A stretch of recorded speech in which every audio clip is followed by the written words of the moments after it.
So hello guys, आप लोगों का TWS यूट्यूब चैनल पर बहुत बहुत स्वागत है। अगर आप पहली बार हमारी वीडियो देख रहे हैं तो हमारी चैनल को सब्सक्राइब कर लें और बेल आइकन ज़रूर दबा दें, जिससे कि आप एक भी वीडियो मिस नहीं करेंगे। हमारा आज का टॉपिक है बायबैक ऑफ शेयर्स, यानी कि आज हम सीखेंगे बायबैक मतलब होता क्या है, कंपनी बायबैक करती क्यों है और इसके एडवांटेजेस क्या हैं और इसका फ़ायदा शेयर होल्डर्स को क्या होता है और हम इसके लिए कैसे अप्लाई कर सकते हैं। अगर मैंने पूछा बायबैक का जनरल मीनिंग क्या होता है, यानी कि बायबैक मतलब होता क्या है। बायबैक मतलब मैंने अगर कोई चीज़ पहले किसी को बेच दी, उसे वापस खरीद ली कुछ समय बाद, तो मैंने क्या किया, बायबैक किया। बायबैक का इतना सिंपल मीनिंग है। बिल्कुल वैसे ही कंपनीज भी अपने शेयर्स जो IPO के टाइम पे पब्लिक को बांटती है, यानी कि बेचती है, वो उसे वापस बाय कर लेती है, उसे कहा जाता है बायबैक। समझ गया। अब इसका डेफिनेशन कैसे हो सकता है। When a company buy back its own shares from outstanding market to reduce the shares in the market is known as buyback of shares. तो अभी आपको डेफिनेशन क्लियर है कि बायबैक मतलब होता क्या है। अभी देख लेते हैं कंपनीज बायबैक करती क्यों हैं। कंपनीज बायबैक तभी करती हैं जब उनके पास सरप्लस कैश पड़ा होता है, और जब कंपनी के पास सरप्लस कैश पड़ा होता है तब कंपनी के पास चार ऑप्शंस होते हैं। वो या तो हाई डिविडेंड पे कर रही होती है, या तो वो उन पैसों को गवर्नमेंट बॉन्ड्स, सिक्योरिटीज या डिबेंचर्स में इन्वेस्ट कर रही होती है, जिससे कि उन पैसों पर वो इनकम जनरेट कर सके। तीसरा, या तो वो उन्हीं पैसों को यूज करके नई कंपनीज को एक्वायर करेगी, और आखिरी ऑप्शन बचता है बायबैक। आप यहां सोचेंगे कि कंपनी सारा पैसा या सारा सरप्लस पैसा डिविडेंड्स में क्यों नहीं बांट देती। यहां पर कंपनी ऐसा नहीं करती क्योंकि इंडिया में डिविडेंड्स पर भी काफी भारी भरकम टैक्स लगाया जाता है। इसी टैक्स को बचाने के लिए कंपनी डिविडेंड्स के लिए ज्यादा प्रेफर नहीं करती। हाँ, ऐसा नहीं है कि कंपनी डिविडेंड्स नहीं देंगी, कंपनी डिविडेंड्स देती आई हैं और देती रहेंगी, पर वो जो डिविडेंड्स देने के बावजूद जो पैसा बचता है उसे ही सरप्लस कैश कहा जाता है। लेकिन जो ये पैसा बचेगा, ये पैसों से वो या तो दूसरी कंपनीज एक्वायर करेगी या तो वो बायबैक करेगी। बायबैक करेगी, मैंने आपको बताया, अपने ही शेयर्स वापस मार्केट से बाय कर लेती है। समझ में आ गया यहाँ तक। अब यहाँ तक तो आपको बायबैक क्लियर है। अब बायबैक के एडवांटेजेस देख लेते हैं। जनरली बायबैक के 3 एडवांटेजेस होते हैं। पहला, अर्निंग पर शेयर बढ़ाना। दूसरा, प्रोमोटर होल्डिंग्स बढ़ाना। तीसरा, अपनी ही प्राइस को सपोर्ट करना। अपनी ही प्राइस को सपोर्ट करना यानी क्या, कभी कभी कंपनीज बायबैक इसलिए करती हैं क्योंकि उन्हें लगता है कि उनकी जो कंपनी का शेयर प्राइस है वो अंडर वैल्यूड है, और वो अंडर वैल्यूड होने की वजह से ये लोग अपने मार्केट में से शेयर्स बायबैक कर लेते हैं, और जब वो बायबैक कर लेते हैं तब मार्केट में अवेलेबल शेयर्स कम हो जाएंगे। जब सप्लाई कम हो जाएगा तो डिमांड ऑटोमेटिकली बढ़ जाएगी, और जब डिमांड बढ़ेगी तो उसी के साथ उसका प्राइस बढ़ेगा, और प्राइस जब बढ़ जाएगा फिर उन्हें लगता है नहीं अब प्राइस सही है, इसी के वजह से वो बायबैक करते हैं। अभी थर्ड पॉइंट क्लियर हो गया। अभी सेकंड पॉइंट देखते हैं, प्रोमोटर होल्डिंग। प्रोमोटर होल्डिंग कैसे बढ़ जाती है, ये तो लाजमी है। अगर कोई अपने ही कंपनी के शेयर्स बाय कर रहा है, यानी कि जो शेयर्स मार्केट में पहले पब्लिक के पास थे अब वो अपने पास ले रहा है, यानी कि वो कंपनी में अपनी प्रोमोटर होल्डिंग बढ़ा रहा है। बराबर। अभी देखते हैं first point, earning per share बढ़ाना। अर्निंग पर शेयर कैसे बढ़ता होगा, चलिए देखते हैं अर्निंग पर शेयर का फॉर्मूला। अर्निंग पर शेयर का फॉर्मूला क्या होता है, earning per share equals to earnings divided by number of shares available in the open market. मान लीजिए एक XYZ कंपनी है, उसके 11 लाख शेयर्स मार्केट में ट्रेड हो रहे हैं और वो हर साल 10 लाख का प्रॉफिट जनरेट करती है। ओके, अब उसका अर्निंग पर शेयर कितना होगा, earning per share equals to earnings कितनी आई हमारी 10 lakh, number of shares market में कितने हैं 11 लाख, 10 लाख डिवाइडेड बाय 11 लाख, अभी अर्निंग पर शेयर कितना आ जाएगा 0.9 रुपीज। क्लियर यहाँ पे। अब सिनेरियो देखते हैं बायबैक के बाद का। मान लीजिए कंपनी ने एक वक्त में अच्छा खासा प्रॉफिट जनरेट किया, उनके पास सरप्लस कैश पड़ा हुआ है, अब वो क्या चाहती हैं, बायबैक करना चाहती हैं। ओके, तो उन्होंने क्या किया, अपने 3 लाख शेयर्स मार्केट से बाय कर लिए, यानी कि बाय बैक कर लिए, अपने कब्जे में ले लिए, प्रोमोटर होल्डिंग बढ़ गई। ओके, अब अर्निंग पर शेयर कितना हो जाएगा, 10 lakhs divided by 8 lakhs। 8 lakhs कैसे? 11 माइनस 3 lakhs। ओके, अब हो जाएगा वो 8 lakhs, क्योंकि 3 lakhs शेयर्स कंपनी के प्रोमोटर ने बाय कर लिए। अब सिर्फ 8 लाख शेयर्स मार्केट में ट्रेड हो रहे हैं। ओके, और उनकी प्रॉफिट जो होती थी अभी भी 10 lakhs हो रहा है। क्लियर है? तो earning per share equals to 10 lakhs divided by 8 lakhs। अब अर्निंग पर शेयर कितना आ जाएगा? अब अर्निंग पर शेयर आ जाएगा 1.25 रुपीज।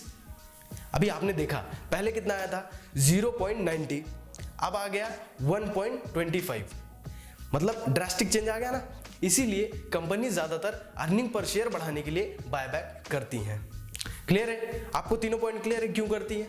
पहला अर्निंग पर शेयर बढ़ाने के लिए, दूसरा प्रोमोटर होल्डिंग बढ़ाने के लिए, तीसरा प्राइस को अंडर वैल्यूड से एक अच्छे खासे वैल्यू पे लाने के लिए। यहां तक क्लियर है? अब हम चलते हैं आगे। अब देख लेते हैं बायबैक्स के टाइप्स कितने होते हैं। जनरली बायबैक के दो ही टाइप्स होते हैं। पहला टेंडर बायबैक ऑफर और दूसरा ओपन मार्केट बायबैक ऑफर। हम इन दोनों को डिटेल में जानेंगे। पहले हम जानेंगे टेंडर ऑफर बायबैक के बारे में। टेंडर ऑफर बायबैक में कंपनी एक रिकॉर्ड डेट अनाउंस करती है। वो रिकॉर्ड डेट के पहले जिन इन्वेस्टर्स के पास उस कंपनी के शेयर्स होंगे उन्हीं शेयर होल्डर्स को हक होगा कि वो बायबैक के लिए अप्लाई कर सकेंगे। अगर आपको पर्टिकुलर कंपनी के बायबैक ऑफर के लिए अप्लाई करना है तो आपको उस कंपनी के शेयर्स आपके डीमैट अकाउंट में रखने होंगे, यानी कि रिकॉर्ड डेट के पहले ही उनके शेयर्स, उस पर्टिकुलर कंपनी के शेयर्स आपके डीमैट अकाउंट में होना चाहिए। ये क्लियर है? हाँ, अगर आपने मान लिए अप्लाई कर दिया, आप पर्टिकुलर शेयर होल्डर थे, आपने वो पर्टिकुलर कंपनी के बायबैक ऑफर के लिए अप्लाई कर दिया। अब होगा क्या, कंपनी कभी भी 10 दिन का समय देती है जिसमें शेयर होल्डर्स बायबैक के लिए अप्लाई कर सकते हैं। वो 10 दिन समय खत्म होने के बाद जो शेयर होल्डर्स ने बायबैक के लिए अप्लाई किया होगा उन्हें एक ईमेल आएगा। वो ईमेल में आपको कंफर्म किया जाएगा कि आपके XYZ number of shares buy कर लिए गए हैं। अब यहाँ पे XYZ नंबर ऑफ शेयर्स ही क्यों? हमने तो समझ लीजिए मैंने 100 शेयर्स बायबैक के लिए अप्लाई किया था, लेकिन मेरे कुछ ही शेयर्स कंपनी ने लिए। ऐसा क्यों? देखिए, कंपनी हमेशा करंट मार्केट प्राइस के ऊपर ही बायबैक ऑफर लाती है। मान लीजिए अभी TCS का करंट एग्जांपल, TCS का करंट प्राइस है 4000 और उसने बायबैक ऑफर लाया है 4500 का। यहां पर जो शेयर होल्डर्स होंगे उन्हें क्विक प्रॉफिट बनाने का एक मौका मिला। वो क्या करेंगे, बायबैक के लिए अप्लाई कर देंगे। समझ लीजिए किसी के पास 100 शेयर्स हैं, उसने अप्लाई कर दिया। ओके, और ऐसे ही कर करके बहुत लोगों ने बायबैक के लिए अप्लाई कर दिया। कंपनी को 10 लाख शेयर्स की ही जरूरत थी। मान लीजिए कि कंपनी को 10 लाख शेयर्स की ही जरूरत थी, लेकिन अब उसे कितने ऑफर हो गए हैं? 20 लाख। क्लियर है? अब उसे जब 20 लाख शेयर्स ऑफर हो गए हैं, पर उसने कहा क्या था, मैं 10 लाख ही शेयर्स बाय करूंगा। पर्टिकुलर कंपनी ने कहा था कि मैं 10 लाख ही शेयर्स बाय करूंगा, तो वो 10 लाख ही करेगा, 20 लाख नहीं करेगा। तो जितने लोगों ने भी अप्लाई किया होगा बायबैक के लिए उनके 50% शेयर्स ही लिया जाएगा। समझ लीजिए मैंने 100 शेयर्स अप्लाई किए थे, तो मेरे सिर्फ 50 शेयर्स कंपनी बायबैक करेगी और बाकी के 50% शेयर्स मेरे डीमैट अकाउंट में ही रहेंगे। यहां तक क्लियर है? अब ये जो आपके 50 शेयर्स जो बायबैक किए गए हैं कंपनी द्वारा, अब उसके पैसे डायरेक्टली आपके डीमैट अकाउंट से जुड़े अकाउंट में, यानी कि बैंक अकाउंट में आ जाएंगे। जनरली टेंडर ऑफर बायबैक के लिए हर ब्रोकर के पास एक अलग से ऑप्शन होता है, वहां पर आप जाके टेंडर ऑफर बायबैक के लिए अप्लाई कर सकते हो। टेंडर ऑफर बायबैक आपको पूरा क्लियर है? अब बात करते हैं ओपन मार्केट बायबैक की। यहां पर कंपनी डायरेक्टली अपने शेयर्स एक्सचेंज से बाय करती है, यानी कि हमारी और आपकी तरह डायरेक्टली नॉर्मल इन्वेस्टर यानी कि नॉर्मल ट्रेडर की तरह शेयर्स मार्केट से अपने लिए बाय करती है। यहां पर company specific number of shares और बाय लिमिट डिसाइड करती है, और ये जितने भी लिमिट और शेयर्स उसे बाय करने हैं वो अगले 6 महीने में बिल्कुल आपकी तरह हमारी तरह नॉर्मल मार्केट से बाय करेगी। यहां पर आपको अलग से कोई प्रोसेस करनी नहीं होती। ये कंपनी धीरे धीरे करके उसी लिमिटेड प्राइस पे अपने शेयर्स मार्केट के थ्रू बाय कर लेती है। तो हमने अभी देखा टेंडर ऑफर बायबैक और ओपन मार्केट बायबैक। अभी देख लेते हैं इसके फायदे, यानी कि शेयर होल्डर्स को बायबैक का क्या फायदा होता होगा। पहला, अगर कंपनी ने टेंडर ऑफर बायबैक में share price current share price के ऊपर का भाव दिया है, यानी कि ऊपर की प्राइस दी है, जैसे कि मैंने टीसीएस का एग्जांपल आपको बताया, टीसीएस ने 4500 रुपीज़ का बायबैक ऑफर लाया है पर करंट प्राइस उसका 4000 है। तो यहाँ पर इन्वेस्टर्स यानी कि शेयर होल्डर्स क्या कर सकते हैं, वो कंपनी के बायबैक के लिए अप्लाई कर सकते हैं और क्विक प्रॉफिट यानी कि 4500 के भाव पे अपने शेयर्स बेच सकते हैं कंपनी को।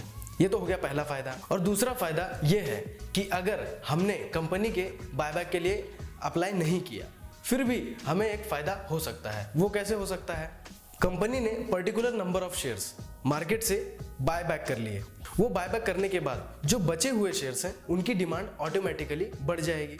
वो कैसे बढ़ जाएगी, जैसे आपको पता है सप्लाई कम होगा तो डिमांड बढ़ जाएगा और जब डिमांड बढ़ेगा तो ऑटोमेटिकली शेयर प्राइस इंक्रीज होगा। अगर आप उसके शेयर होल्डर हैं तो आपकी इन्वेस्टमेंट एक अलग वैल्यू पर पहुंच जाएगी। ये हो गया हमारा दूसरा बेनिफिट। और उसी के साथ साथ आपको जो डिविडेंड मिलता था वो भी बढ़ जाएगा। अभी डिविडेंड कैसे बढ़ जाएगा, मान लीजिए एक XYZ कंपनी है, उसके 50 लाख शेयर्स मार्केट में ट्रेड हो रहे हैं। यहाँ पर कंपनी हर साल 1 करोड़ का डिविडेंड डिस्ट्रीब्यूट करती है, यानी कि हर साल 2 रुपए का डिविडेंड बांटती है। अभी देखते हैं सिनेरियो बायबैक के बाद। कंपनी ने अपने 10 लाख शेयर्स बायबैक में वापस ले लिए, अब मार्केट में सिर्फ 40 लाख शेयर्स बचे। So dividend is equals to 1 crore divided by 40 lakhs। Okay, अब आपको कितना मिल रहा है, आपको हर शेयर पर 2.5 रुपीज मिल रहा है। इससे भी आपको बेनिफिट हुआ, यानी कि ओवरऑल बायबैक से शेयर होल्डर्स को भी फायदा होता है और कंपनी को भी फायदा होता है।